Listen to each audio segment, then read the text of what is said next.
Hey, hope all is well. This is another video in the Road to Grandmaster series, and this one I'm going over my round 5 game from the Charlotte Spring GM Invitational.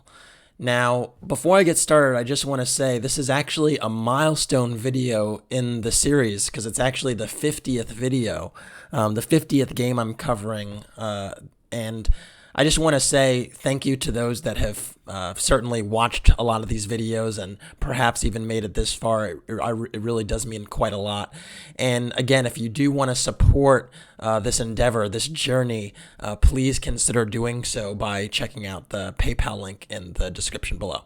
All right, enough solicitation for now.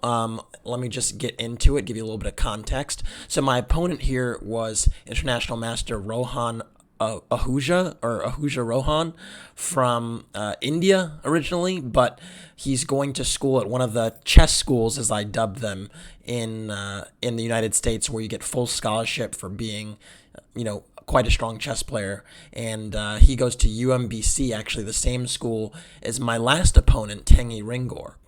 Now, if you follow my last round game, you know that I had a very, very near miss against Tengi, where I had a really nice sacrificial game, but ultimately I was only able to come away with a draw. So I was still on +1, which is excellent, but I was hoping to get a little bit more momentum here.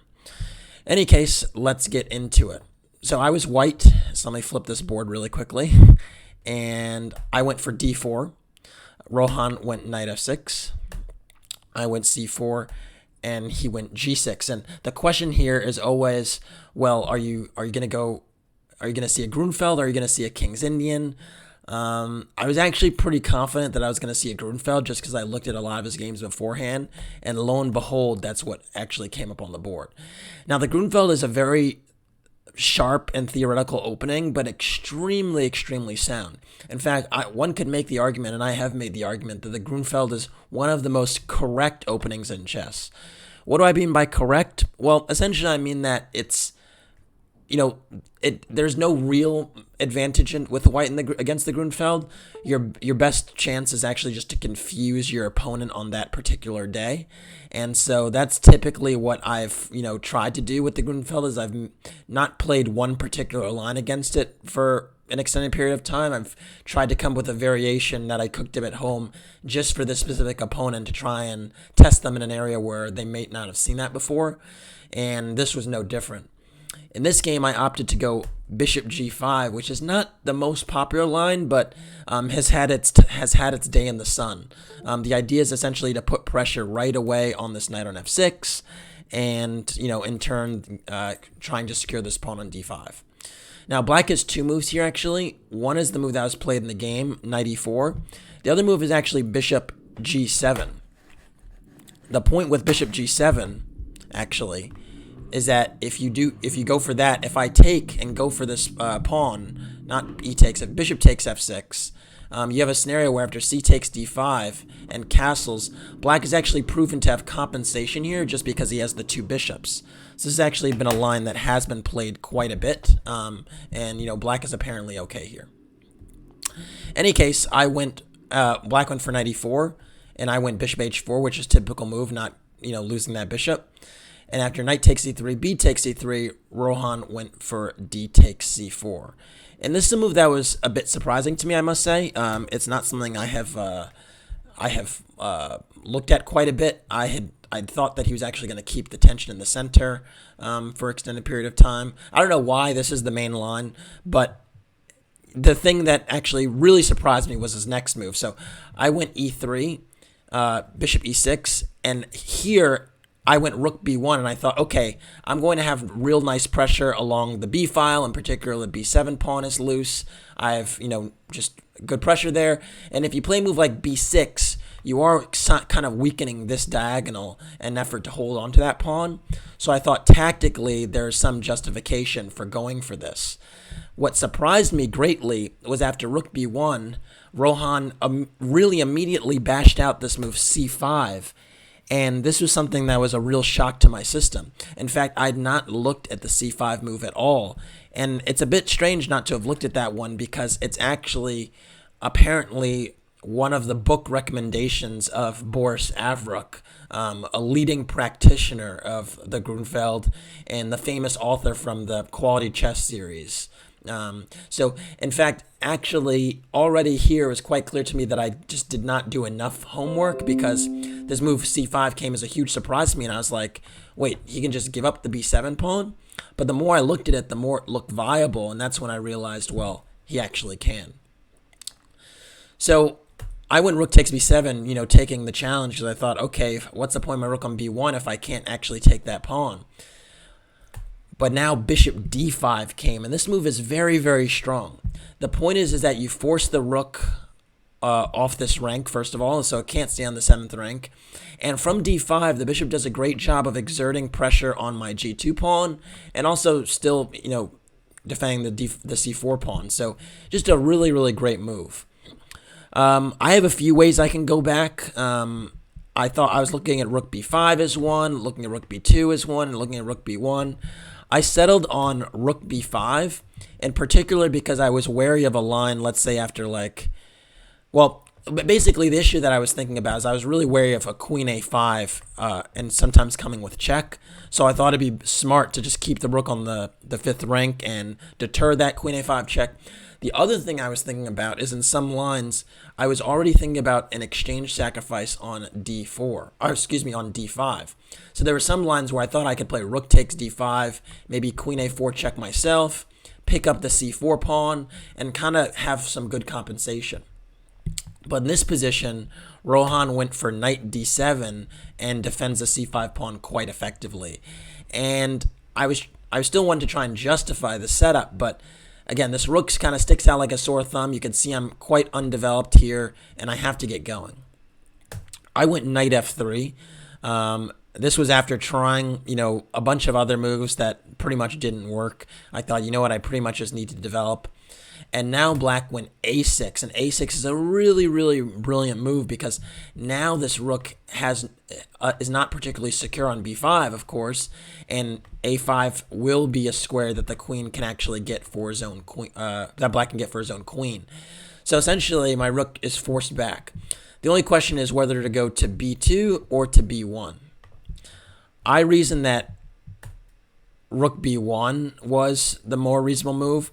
One of the things I was a little bit wary of is after rook b2 and queen a5, I was thinking, okay, I need to protect this pawn, and I could go rook c2, but I also thought that, this rook sticks out like a sore thumb, and this rook might have some say on the b file. So it just seemed really, really awkward to have the rook on c2, so I thought, okay, I might as well just drop it all the way back to b1 like I did. And then in this position, black went queen a5 anyway. And you can just see that black's counterplay is really fast. Essentially, c3 pawn is hanging, the a2 pawn is hanging. The material is level, but I didn't manage to get a really, critical dent in the center.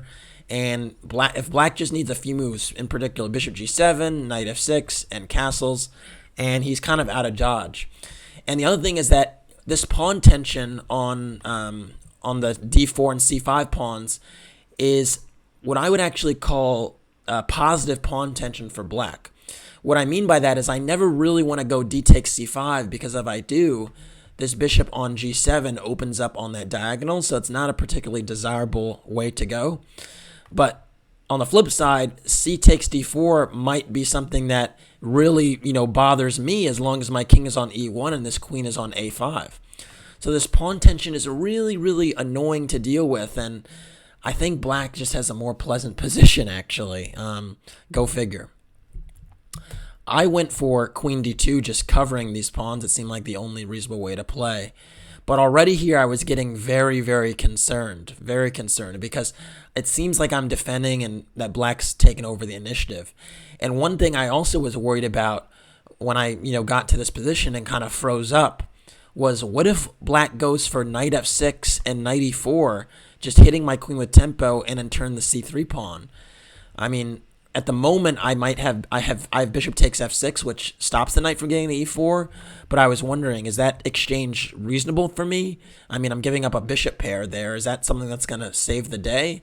What if, this bishop comes out anyway after e takes f6, and there's a f5 siding, and the bishop's still exerting pressure on this diagonal? So I was already getting a little bit loosey-goosey. I do want to point out here, note that a move like bishop takes f3 is not something that white would want to do, because even though you double my pawns, you really cede a lot of control in the center, particularly with the light squares, and you can see right away that that c4 pawn is kind of weak. So I don't really want to give my bishop, and neither does black. So just keep that in mind. Anyways, black went bishop g7, still developing. I went bishop e2, trying to do the same, and I did think, okay, if knight f6, I pretty much have to take bishop takes f6, because I cannot allow that knight to get to e4. I just can't allow it. And the other thing is, if black castles, I thought that I have the e7 pawn, so I thought at least I'm going to get my king to safety before things massively turn on their head. So here black played knight f6, trying to get this knight to the e4 square, and I'm pretty much obliged to take. So I went bishop takes f6. And now after bishop takes f6, black has managed to keep his pawn structure intact. He hasn't doubled his pawns. And the bishop sits really nicely on f6. It's well protected by the e7 pawn. It continues to exert pressure on the center. And you see how black's bishops are doing a fantastic job. And, I talk ad nauseum about the bishop pair, how the bishop pair matters. And you can see that black has the bishop pair. So I was already thinking I have to be quite alert not to really be significantly worse.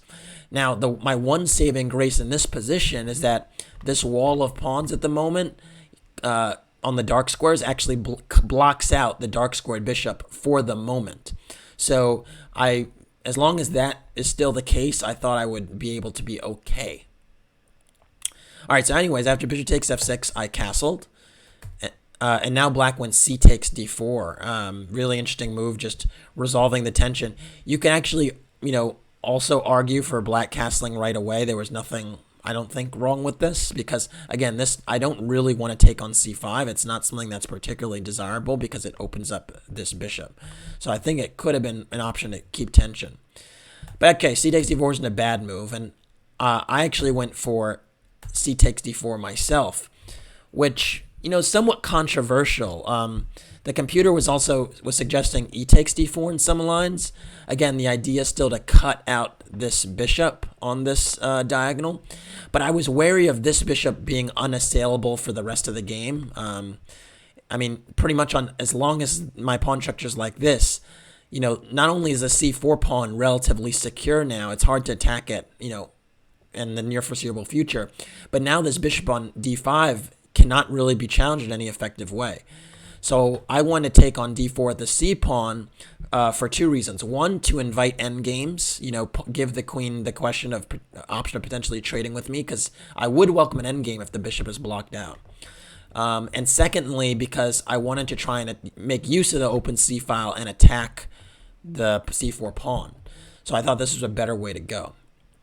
After c takes d4, though, black went for c3, and now the position is getting quite critical, because this pawn is really quite advanced. This a2 pawn might be a little bit loose, and if the c pawn is allowed to stay on the board for an extended period of time, I'm in huge trouble. And so I went queen d3, trying to, the queen is not a good blockading piece, so I didn't want to put the queen right in front of the c2 pawn. And on d3, it covered some more important light squares. And I also thought in some positions, I'm also eyeing the a6 pawn. So if the rook moves off of that file, I might just snag a6. And then my idea was to follow up with rook c1. Black castled. And now I went rook fc1, like I noted. And you can see the a2 pawn is hanging, but it's not such a big deal, because I would be very, very happy to trade a2 for c3. So, for instance, if bishop takes a2, well, then I have rook a1, and that's a really nasty pin that black has gotten into. So that's not really what you want to do. And if queen takes, well, you see that after queen takes c3, I've managed to at least trade these pawns. Although I will still point out that, black is actually still better here having the A pawn at his disposal and could be a potential runner as an outside pass pawn. So black would still be better here, but it's chances to hold. And in fact, maybe it would have been a little bit better after queen takes a2 to actually start with rook a1. Point being that I get an additional tempo on the queen, and if the queen has to move to the b file, and now I take. And then you could see I actually have attacked the queen, and I'm still attacking a6. So some options there, but you can see that black is kind of for choice. Even in a lot of these positions, I'm making some subpar moves for black, and black is still being holding on. So black is definitely for choice. After rook fc1, black went for rook fc8, just defending that pawn. And again, this is very dangerous because you can see this c-pawn stays on the board, I'm going to have massive problems. So I went rook c2 first, trying to now double on the c-file, corral that pawn. Note that the bishop cannot take on a2. a2 is indirectly defended because if bishop a2, I have rook a1. And again, this pin is not what black is looking for. But so I'm really just trying to trade I'm really trying to win the c3 pawn as quickly as possible. Black went bishop c4, challenging my queen. And now I went queen d1, only move, trying to just get my queens out of harm's way and cover the bishop.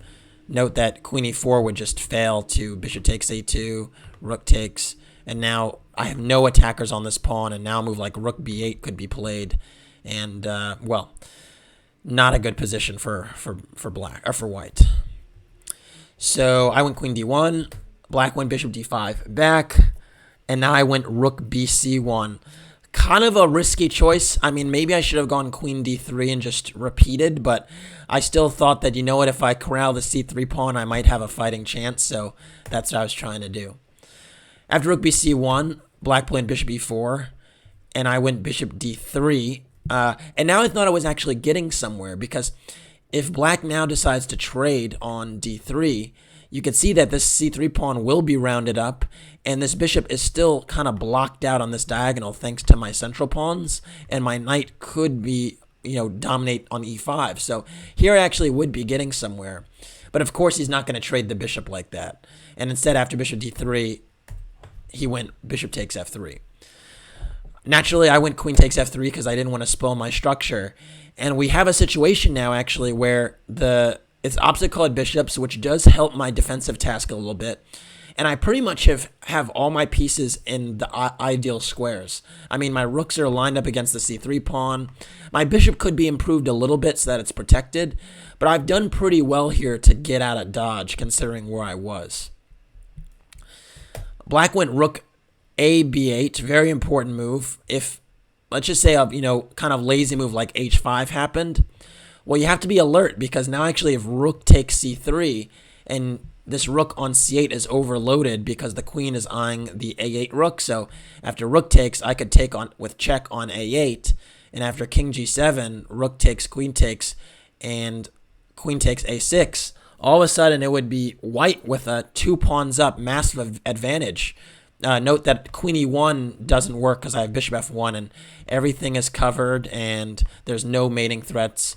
Bishop h4 would just be, not h4. Bishop h4 would just be met by g3.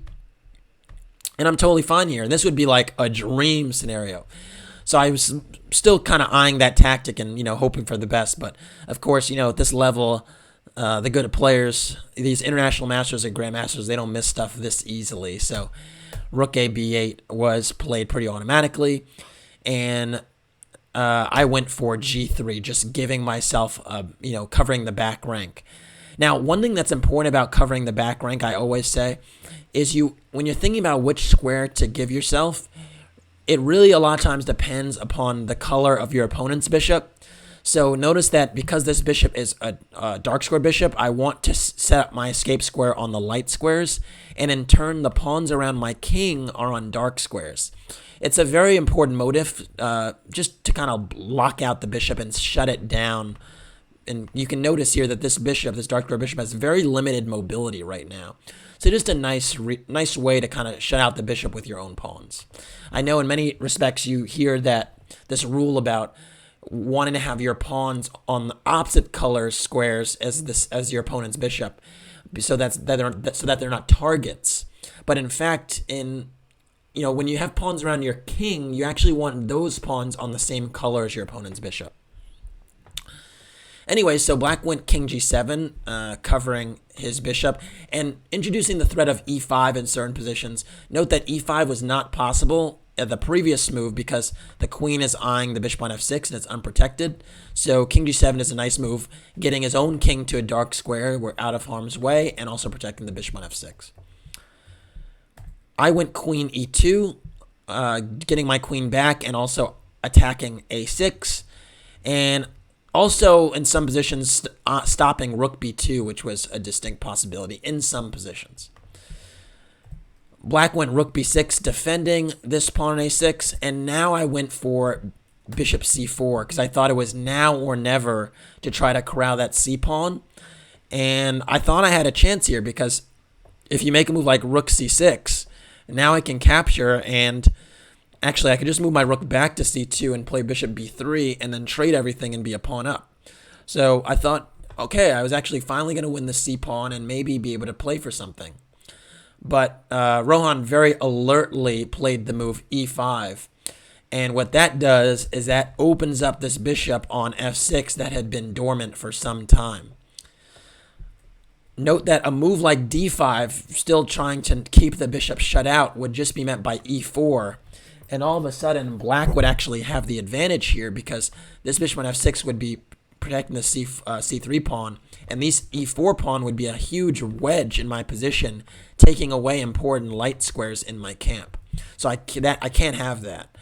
And, again, if I take this pawn on e5, let's say after e5 takes and bishop takes, again, you can see this c3 pawn is protected, and black would be better here. Having a protected passer like this would be extremely dangerous. So because of that, I have to secure the c3 pawn, and this facilitates some exchanges. And we have a scenario where, it's opposite colored bishops, and, most of the material is liquidated, so it's kind of tough to get something going here. Now, staying ever alert, I played rook f3 and hit this f7 pawn, trying to attack it. And black went rook c7, protecting it. Good move. And I also have this problem of my rook on c1 being pinned temporarily. So I try to do something with that by going rook d1, stepping out of the way, attacking the bishop on d4. And black very alertly played queen c5. Good move. Defends the bishop on d4, attacks the bishop on c4, and threatens rook b2 in some lines, hitting my queen and then in turn the pawn on f2. So very, very dangerous. I went bishop b3 to shut down this rook on the b file and to protect my own bishop. And I thought it could be played for a little while longer, but you can see here that black is sufficiently active and the material's equal. This game should kind of peter out. My opponent was in some time trouble, so I was trying to make something happen, but nothing wound up happening. Black went rook e7. I went queen d2, attacking the bishop. Now rook f6, another really good move, just trading off my active rook and also weakening my f2 pawn a little bit by removing that defender, and I'm pretty much obliged to take. So I took bishop takes, and then I went queen d3, just eyeing the a6 pawn. Black pushed it, and then I went queen f3, just setting up all my pieces on light squares and trying to be as active as possible to eye f7. But it's hard to imagine a third piece, my rook on d1, getting to pressure that square. I mean, there's no real entry point to attack. I'm not going to be able to attack on the 7th rank with the rook on e7, and I can't really transfer it easily to f4, so no real way to break through here. After queen c3, I went queen d5, denying the queen trade, which is a little bit risky. I mean, I was still trying to be ambitious here, but this is, again, no advantage for me. Black went h5, again, good move, and also introducing some ideas of h4 and h3, something I should not allow. So I went h4 to, block out that idea. And now black went queen b4, and it was here that I kind of was like, you know what, this queen is getting a little bit too active for my taste. I was concerned in some lines of something like bishop takes h4 being a possibility now. So I went a4, which stops black from playing a4. That was another move I was worried about. Just this pawn getting further up the board. Sometimes there are exchange sacrifices that are introduced. For instance, just to give you an example, let's say I'm playing a move like king g2.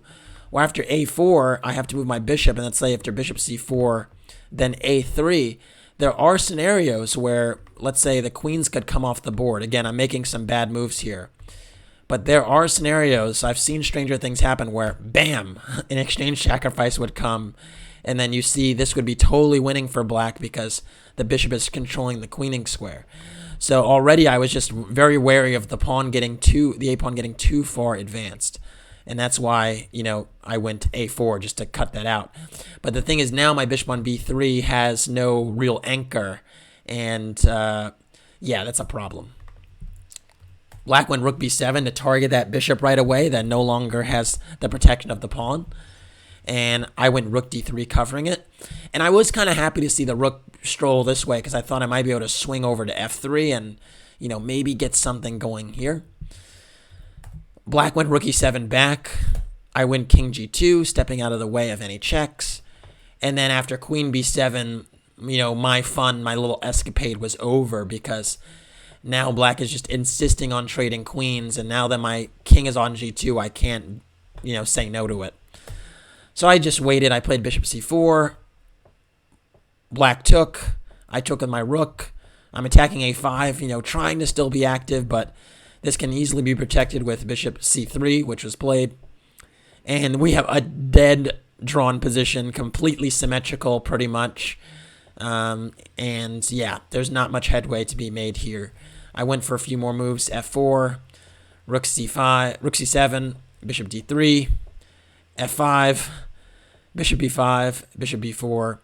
And in this nearly symmetrical position, I went rook d7 and offered a draw, which was promptly accepted by my opponent.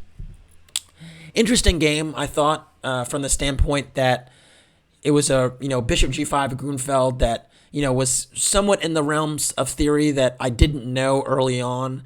And I was really in the back foot as a consequence of it.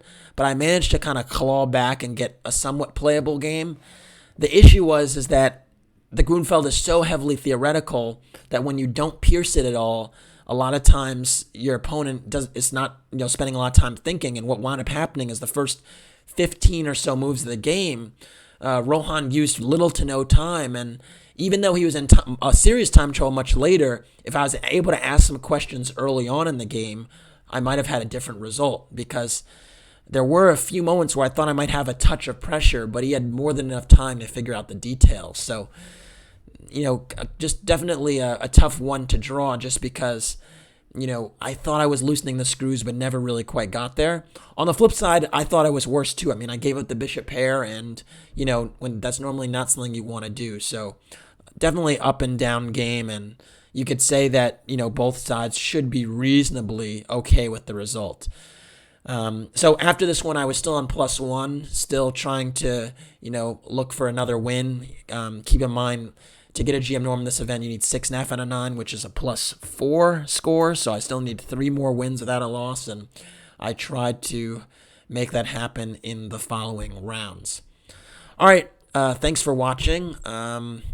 Please like and or subscribe to this channel. And if you want to support the Road to Grandmaster journey, please do so by making a donation in the PayPal link in the description below.